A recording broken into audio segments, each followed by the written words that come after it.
오늘 우리에게 주시는 하나님의 말씀은 이사야서 30장 30절에서 33절까지 말씀입니다. 여호와께서 그의 장엄한 목소리를 듣게 하시며 혁혁한 진노로 그의 팔에 치심을 보이시되 맹렬한 화염과 폭풍과 폭우와 우박으로 하시리니 여호와의 목소리에 악수르가 낙담할 것이며 주께서는 막대기로 치실 것이라. 여호와께서 예정하신 몽둥이를 아수르 위에 더하실 때마다 소고를 치며 수금을 탈 것이며 그는 전쟁 때에 팔을 들어 그들을 치시리라. 대저 도벳은 이미 세워졌고 또 왕을 위하여 예비된 것이라. 깊고 넓게 하였고 거기에 불과 많은 나무가 있은즉 여호와의 호흡이 유황 개천 같아서 이를 사르시리라. 아멘. 하나님의 말씀입니다. 할렐루야. 복된 날입니다. 오늘도 주님 주시는 은혜가 여러분과 여러분의 가정에 넘치기를 주의 이름으로 축원합니다. 예로부터 우리나라는 벼농사를 근간으로 나라와 개인의 살림살이가 이루어졌습니다. 그러므로 하늘로부터 내리는 비는 백성과 나라의 중요한 관심사였습니다. 그렇다면 비가 오지 않을 때에 개인뿐 아니라 나라의 왕이 나서서 기우제를 지냈는데요, 그들은 과연 제사를 지내면 비가 온다고 믿었을까요? 물론 지성이면 감천이라고 당시 사람들은 여겼어요. 지극히 우리가 정성을 다하면 하늘이 감동해서 우리의 기도를 듣는다, 그런 생각들이 있었기 때문에 하늘을 감동시키기 위한 인간의 노력도 있었지만 그것이 전부는 아니었습니다. 조선 정조의 지시로 츠구기에 새겨진 츠구기명이라는 글귀에 보면 1782년 정조가 지낸 기우제에 대한 기록이 남아 있습니다. 여기에 보면 정조는 기우제를 통해 어려움을 겪고 있는 민심을 달래기 위해서 정성으로 기우제를 지냈다라고 말하고 있습니다.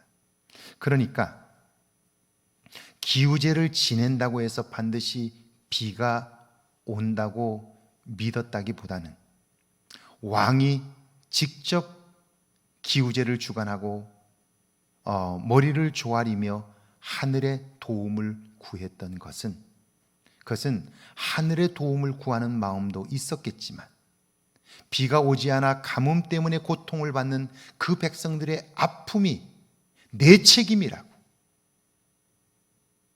가슴을 치며 통곡함으로 백성들의 아픈 마음, 고통스러운 마음을 달래리는 왕의 백성을 향한 사랑의 마음이 있었다 하는 것이죠. 저는 오늘날 정치하는 분들이 백성들의 고통을 이야기하지만 그들의 말을 믿을 수 없는 것은 그들의 삶과 행동이 백성들의 고통과 너무나 동떨어져 있기 때문이에요.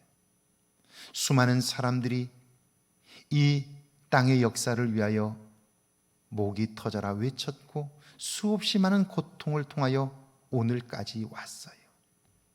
그리고 이 문재인 정부 역시 수없이 많은 사람들의 촛불에 의해서 탄생한 정권이에요. 그런데 과연 그 정권을 담당하는 사람들이 오늘날 백성들이 힘겨워하는 그 고통과 아픔을 공감하고 있을까요? 정말 정조가 가뭄으로 인하여 고통받는 그 백성들을 위하여 머리를 조아리며 최선을 다하여 그들의 아픔을 위로하려고 했던 그 마음, 정치인에게 그 마음이 필요할 텐데 과연 오늘 정권을 담당한 사람들에게 그 마음이 있느냐 하는 거예요. 그것 없이 하는 정치는 결국 자기 욕심을 채우는 수단밖에 되지를 않게 되는 거죠. 성경을 보면 하나님이 심판하실 때에 놀랍고 엄청나요. 그런데 그 하나님의 심판은 때론 자연 현상으로 나타나기도 하죠. 30절입니다. 여호와께서 그의 장엄한 목소리를 듣게 하시며 혁혁한 진노로 그의 팔에 치심을 보이시되 맹렬한 화염과 폭풍과 폭우와 우박으로 하시리니. 하나님은 자기 백성을 심판하실 때와 동일하게 그들을 괴롭히는 이방 백성들을 심판하시죠. 그 심판하는 내용이, 모습이 맹렬한 화염입니다. 폭풍과 폭우와 우박입니다. 사실 산불은요, 그 대부분의 원인이 번개로 인한 경우가 가장 많습니다. 하나님의 심판의 방법이 자연현상이기 때문에 사람들은 자기들의 죄악을 감추고 변명합니다. 이것은 우리의 잘못 때문이 아니라는 거예요. 그런데 그렇게 말하는 자들이 누구입니까? 관료입니다. 결정권자들이죠. 그들에게 무엇보다도 중요한 건 책임이에요.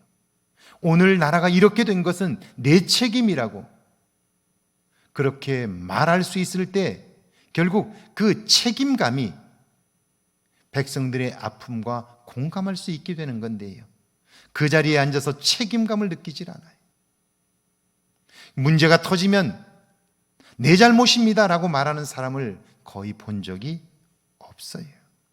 사실 그 모든 결정들을 본인들이 해놓고 말입니다.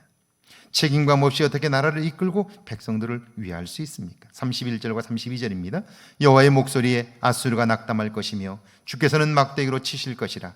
여호와께서 예정하신 몽둥이를 아수르 위에 더하실 때마다 소고를 치며 수금을 탈 것이며 그는 전쟁 때에 팔을 들어 그들을 치시리라.